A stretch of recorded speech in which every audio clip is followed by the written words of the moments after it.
మీ ఎలాంటి వ్యాపార ప్రకటనలకైనా వెంటనే మా ఛానల్ సంప్రదించండి. నమస్తే. ఈరోజు మన స్టూడియోలో ప్రముఖ ఆధ్యాత్మికవేత్త వేదిక్ ఆస్ట్రాలజర్ అవినాష్ దాస్ గారు మనతో ఉన్నారు. గురువు గారితో మాట్లాడేద్దాం. నమస్కారం గురుగారు. నమస్కారం. ఓం నమ శివాయ. ఓం నమో వెంకటేశాయ. సెప్టెంబర్ మాసం విశేషంగా సింహరాశి వాళ్ళకి ఈ నెల ఏ విధంగా ఉండిపోతుంది? చంద్రగ్రహణం తాలూకు ఇంపాక్ట్ ఎంతవరకు ఉంటుంది? ఓవరాల్గా ఎలాంటి ఫలితాలు ఉంటాయి వీళ్ళకి? లగ్నంలో శుక్రుడు, దాని వెనకాల గురువు తిరిపోయే కాంబినేషన్. అంటే లగ్నంలో శుక్రుడు అంటే చాలామంది జీవితాల్లో లగ్నం అంటే జీవితంలో శుక్రుడు అంటే అమ్మాయి, జీవితంలో ఒక అమ్మాయి రాబోతుంది. సపోర్ట్ చేస్తుంది ఎవరు? వెనకాల లగ్నం వెనకాల గురువు ఉన్నాడు. ఒక అమ్మాయి జీవితంలో వస్తుంది, దాన్ని సపోర్ట్ చేస్తుంది గురువు అనేది చాలా మంచి ప్లానెట్, మంచి గ్రహం. గురుగ్రహము మీ జీవితంలో ఒక అమ్మాయి వస్తే ఆ రిలేషన్షిప్ని సపోర్ట్ చేస్తున్నారు అంటే మంచి అమ్మాయి రాబోతుంది. స్టేబుల్గా ఉంటుంది మీ లైఫ్. అమ్మాయి వచ్చిన తర్వాత స్టెబిలిటీ అనేది పెరుగుతుంది. ఎదుగుదల కింద పైన మనిషి పరేషాన్ అయిపోతూ ఉంటాడు. అరే ఎప్పుడు రా సెటిల్ అయ్యేదా అబ్బా అనుకుంటూ ఉంటాడు. అయ్యా తట్టుకోలేను రా నాయన, ఏం జీవితం రా బాబా. కొంతమందికి అనుకోకుండా ఒక అమ్మాయి అనేది రావడం జరుగుతుంది. అప్పుడే ఒక జాబ్ కూడా వస్తుంది. ఈ అమ్మాయి కూడా సంపాదిస్తూ ఉంటుంది. ఒక స్టెబిలిటీ ఏర్పడుతుంది. పెళ్లి చేసుకుంటారు, లైఫ్ సెటిల్ అయిపోతారు, ఇంకా గ్రో అవుతారు. సో అలాంటి ఒక యోగం సింహరాశి వాళ్ళకి స్టార్ట్ అవుతుంది అమావాస్య తర్వాత. ఈ వినాయక చవితితో బీజం పడింది. అమావాస్య తర్వాత మంచి యోగం ఉంది. జీవితాలు సెటిల్ చేసుకునే టైం. కానీ ఈసారి వచ్చిన అమ్మాయితో మీరు బ్రేకప్ చెప్పుకోవద్దు. అరే పేదమ్మాయి రా బాబు, కొన్ని రోజులు తిరిగేద్దాము, తర్వాత పక్కన తప్పుకుందాము, మంచి కట్నం ఏ అమ్మాయి అయితే తీసుకొస్తుందో దాని తర్వాత పెళ్లి చేసుకుందాము, ఇలాంటి స్కెచ్ ఏది పెట్టుకోవద్దు. ఆ కట్నం తీసుకొచ్చి అమ్మాయి విడాకులు ఇచ్చి భరణం కూడా తీసుకెళ్ళిపోద్ది డబల్. వచ్చే అమ్మాయిలో లక్ష్మి ఉందా లేదా చూసుకోవాలి, కానీ వచ్చే అమ్మాయి డబ్బులు తీసుకొస్తుందా లేదా అని ఎప్పుడు అనుకోవద్దు. చాలామంది అది అనుకునే పెళ్లి చేసుకుంటారు. అంతే విషయం చెప్తాను. నేను ఈ మధ్య శ్రవణ మాసంలో 6 మ్యారేజెస్ అటెండ్ అయ్యానండి. 6కి 6 ఫెయిల్ అయిపోయి. ఎవరు చెప్పినా నమ్మరు. 6కి 6 మ్యారేజెస్ ఫెయిల్ అయిపోయాయండి. ఎందుకంటే ఇదే రీజన్, డబ్బు. ఆమె కట్నం ఇస్తుంది, చేసుకుంటారు. 3 నెలల్లో 2 నెలల్లో 1 నెలలోనే ఈ మధ్య అయితే బ్రేక్ మటాష్. వచ్చే అమ్మాయిలో లక్ష్మి ఉండాలి, కానీ లక్ష్మినే తీసుకురాకూడదు. నీకు అర్థమైంది అనుకుంటా. అంటే లక్ష్మి కోసమే పెళ్లి చేసుకోకూడదు, దుర్గని పెళ్లి చేసుకోవాలి. దుర్గతో పాటు లక్ష్మి వస్తుంది. ఉత్తుత్తగా లక్ష్మి ఉందని పెళ్లి చేసుకుంటే లక్ష్మి వెళ్ళిపోతుంది, లక్ష్మి ఉండదు.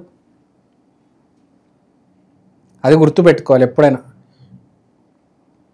హ్యాపీనెస్ ఉండదు. ఫస్ట్ హ్యాపీనెస్ చాలా ఇంపార్టెంట్, వెరీ మచ్ ఇంపార్టెంట్.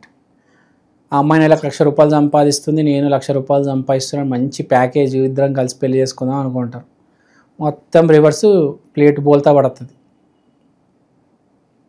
అమ్మాయి 30,000 సంపాదించకపోయినా నెలకి ₹1,00,00,000 సంపాదించినా ఏదో ఒకటి రోడ్డు మీద పునుగులు అమ్ముతుందా, కొబ్బరి బొండాలు అమ్ముతుందా అని కాదు. ఆ అమ్మాయి మంచి అమ్మాయ్యా కాదా, ఆ అమ్మాయిలో లక్ష్మి కళ ఉందా లేదా, దుర్గాదేవి కళ ఉందా లేదా, లక్ష్మీ పార్వతి సరస్వతి ఆ అమ్మాయిలో కనపడితే మంచి అమ్మాయి అయితే చేసుకోండి. డబ్బున్న అమ్మాయి కంటే మంచి అమ్మాయిని చేసుకోవడం బెటర్. డబ్బున్న అమ్మాయిని చేసుకుంటే ఫస్ట్ జరిగేది డైవర్స్, గుర్తుపెట్టుకోవాలి. ఈ ప్యాకేజీలు ఇక్కడ నుంచే స్టార్ట్ అవుతాయి. కుకట్పల్లి, మియాపూర్ అలా వెళ్తాయి మెల్లిగా. మినిమం 30 lakhs ప్యాకేజ్ ఉండాలండి, లేకపోతే మేము చేసుకోము. ఇలా మాట్లాడతారు ఈ ఆడవాళ్ళు. చాలామంది ఆడవాళ్ళ తరపున కోర్టుల చుట్టూ, కౌన్సిలింగ్ సెంటర్ల చుట్టూ తిరుగుతూ ఉంటారు. చాలా ఇంపార్టెంట్ కరెక్ట్ అమ్మాయిని జీవితంలో పెళ్లి చేసుకోవడం. రాంగ్ అమ్మాయిని పెళ్లి చేసుకుంటే జీవితం అసలు ఘోరాది. డస్ట్బిన్ సులభ శౌచాలయ అంత దారుణంగా తయారవుతుంది. కోట్లు అసలు చెప్పదు, ఇంకా వర్ణనాతీతం, దానంత దరిద్రం ఉండదు. కాబట్టి చెప్పేది కరెక్ట్. మనకు అమ్మాయి ఈసారి సింహరాశి వాళ్ళకి సరైన అమ్మాయి వస్తుంది కాబట్టి అది పేదమ్మాయి డబ్బున్న అమ్మాయి చూసుకోకుండా అది మంచి అమ్మాయి అని తెలిసిన తర్వాత దాన్నే కట్టుకోవండి, దాన్నే చేసుకోవండి అని చెప్తున్నా. అమ్మాయికి అప్పులు ఉన్నాయంట, నాకెందుకు అమ్మాయిని అనుకో. ఇవాళ అప్పులు ఉన్నాయి, రేపు అప్పులు తీరుస్తుంది, వ్యాపారం బాగా నడుస్తుంది, 3 పూలు 6 కాయలు అవుతాయి. 2వ ఇంట్లో సూర్యుడు, 3వ ఇంట్లో కుజుడు. 3వ ఇంట్లో కుజుడు ఉన్నాడంటే శక్తి సామర్థ్యం బాగుంటుంది. 2వ ఇంట్లో సూర్యుడు ఉన్నాడంటే ఫ్యామిలీకి ఒక విజన్ వేస్తారు.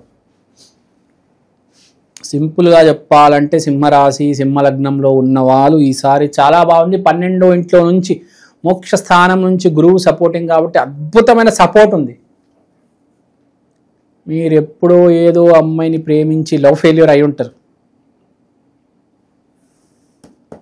సింహరాశి వాళ్ళు. అప్పుడు గురువు సపోర్ట్ లేదు. గురువు సపోర్ట్ లేకపోతే రిలేషన్షిప్ నుంచోదు, పడిపోతుంది. ఈసారి గురువు సపోర్ట్ ఉంది కాబట్టి మీ రిలేషన్షిప్ నుంచోబడుతుంది. It will stand. అప్పుడు దేవుడు ఆ అమ్మాయి నువ్వు కలవాలని రాయలేదు, ఏం చేయలేకపోయావు, నువ్వు చాలా బాధపడ్డావు, లవ్ ఫెయిల్ అయింది, అమ్మాయి వదిలేసి వెళ్ళిపోయింది. కానీ ఈసారి వచ్చే అమ్మాయి ఆ రిలేషన్షిప్ ఏదైతే స్టార్ట్ అవుతుందో దానికి దేవుడు సపోర్ట్ ఇవ్వబోతున్నాడు. ఎందుకంటే గురువు లగ్నానికి సపోర్ట్ ఇస్తున్నాడు. So don't worry. ఒక్కటే, నీ పిచ్చి తెలివితేటలు వాడి అమ్మాయిని పోగొట్టుకోవద్దు. ఓకే. హెల్త్ వైజ్ ఎలా ఉంటుంది ఓవరాల్గా? లగ్నంలో శుక్రుడు అంటే మృత్య సంజీవుని, అన్బీటబుల్, అన్స్టాపబుల్. ఇంకా ఉద్యోగస్తులు నిరుద్యోగులు వీళ్ళ పరిస్థితి ఎలా ఉంటుంది గురుగారు? అదే చెప్పాను నేను. ఆ అమ్మాయిని మీరు పట్టుకున్నారంటే మీకు మీ జాబ్ వస్తుంది. ఆ అమ్మాయిని వాడుకున్నారంటే ఉన్న జాబ్ పోతుంది. చాలామంది చిరంజీవి అవుదాం అనుకుంటారు, చాలామంది విరాట్ కోహ్లీ అవుదాం అనుకుంటారు. ఏది మళ్ళీ విరాట్ కోహ్లీకి ఉన్నంత టాలెంట్ ఉంటుంది, చిరంజీవికి ఉన్నంత టాలెంట్ ఉంటుంది, కానీ దాంతోపాటు దొంగ బుద్ధి కూడా ఉంటుంది. ఆ దొంగ బుద్ధి వల్ల అలా ఉండిపోతాడు. చిరంజీవి కాదు కదా, జూనియర్ ఆర్టిస్ట్ కూడా పనికిరాడు. జూనియర్ ఆర్టిస్ట్ ఆఫీస్కి వెళ్ళినా కూడా వాడిని కొట్టి పంపిస్తారు, కనీసం జూనియర్ ఆర్టిస్ట్ కూడా అవ్వలేడు. పాయింట్ నీతి నిజాయితీ ఉండాలి, ఎక్కడో అక్కడ మంచితనం ఉండాలి. పిచ్చి పిచ్చి వేషాలు వేస్తే అలా వెనకబడిపోతాడు మనిషి, అది గుర్తుపెట్టుకోవాలి. స్థానచలనం కలిసి వస్తుందంటారా? విదేశీ ప్రయత్నాలు ఇవన్నీ చేయొచ్చు అంటారా? ఇప్పుడు గురువు 12ంట్లో ఉన్నాడు కాబట్టి మీరు యాక్చువల్గా పుణ్యక్షేత్రాలకు వెళ్తారు అని కనిపిస్తుంది. దూరం కాశీ, నేపాల్, భూటాన్, కంబోడియా, వియత్నాం, ఆ పుణ్యక్షేత్ర దర్శనాలకు వెళ్తారు. ఎవరైతే చదువుకోవడానికి వెళ్తారో వాళ్ళకి అమెరికా, ఆస్ట్రేలియా, యూకే సక్సెస్ అవుతాయి. హయ్యర్ స్టడీస్కి హెల్ప్ అవుతాయి, జాబ్కి కాదు, హయ్యర్ స్టడీస్కి హెల్ప్ అవుతాయి. ఎందుకంటే గురువు విదేశీ స్థానంలో ఉన్నాడు. గురువు అంటే చదువు, జాబ్ కాదు. గురువు అంటే చదువు, గురువు చెప్పేదే కదా చదువు. సో స్టడీస్కి బాగా హెల్ప్ అవుతుంది, జాబ్కి కాదు. అమ్మాయి గురించి చెప్పాము. నీతి నిజాయితీతో ఉంటే మీకు మీ కెరీర్ కూడా సెటిల్ అవుతుంది. హెల్త్ అయితే అసలు మృత్యు సంజీవిని మీతో ఉంది, మీకు ఏమీ జరగదు. మీరు లారీ కింద పడిపోయినా కూడా మీకు ఏమీ కాదు. కొంతమంది చూడండి, లారీ కింద పడిపోయి అన్బిలీవబుల్ సర్కమ్స్టాన్సెస్లో బయటకు ఎస్కేప్ అయిపోతారు. అదే మృత్యు సంజీవిని. ఏమీ కాదనమాట, మిమ్మల్ని ఎవడు ఏమి చేయలేడు. మీరు ఏమైనా చేయండి, మీకు నడుస్తుంది. హెల్త్ పరంగా మీరు ఏళ్తారు, ఏమి చేసినా మీకు ఏది కాదు. No need to worry. చాలా గట్టిగా ఉంది. ఒక్కటే, దొంగ బుద్ధితో ప్రవర్తించొద్దు. ఈ నెల అదే కనిపిస్తుంది. దొంగ బుద్ధి ప్రవర్తిస్తారు. 2-3 అమ్మాయిలు ఒకటేసారి లైన్లో పెడతారు, ట్రాప్ చేస్తారు. ఈ దొంగ బుద్ధులు కొన్ని కనిపిస్తున్నాయి. కొందరు ఏం చేస్తారంటే 3 అమ్మాయిలు పెట్టేసి, ఒక అమ్మాయి, ఈ అమ్మాయికి డబ్బు ఉంది, ఈ అమ్మాయి దగ్గర డబ్బులు అవుదాం, ఈ అమ్మాయి అందంగా ఉంది, ఈ అమ్మాయితో తిరుగుదాం, అట్లా ఒక్కొక్క అమ్మాయిని ఒక్కొక్క దానికి పెట్టుకుంటారు. అలా కాకుండా ఒకటే అమ్మాయి, అదే ఆమె జీవితం, అలా ఉండాలి. అది అలా ఉంటే మీకు మంచిది, ఆ అమ్మాయికి మంచిది, మీ జీవితానికి మంచిది. సో ఇది బేసిక్గా. ఏదైనా రెమెడీ చేసుకుంటారంటే సింహరాశి వాళ్ళు ఆదివారం రోజులు రవికి సూర్యుడికి 2 చేతులు ఎత్తి దండం పెడితే చాలు, ఇంకేం అవసరం లేదు. All is well, no need to worry. Okay, ఓవరాల్గా సింహరాశి వాళ్ళ పరిస్థితి ఈ సెప్టెంబర్ మాసం ఏ విధంగా ఉంటుందో చాలా బాగా వివరించారు. ధన్యవాదాలు.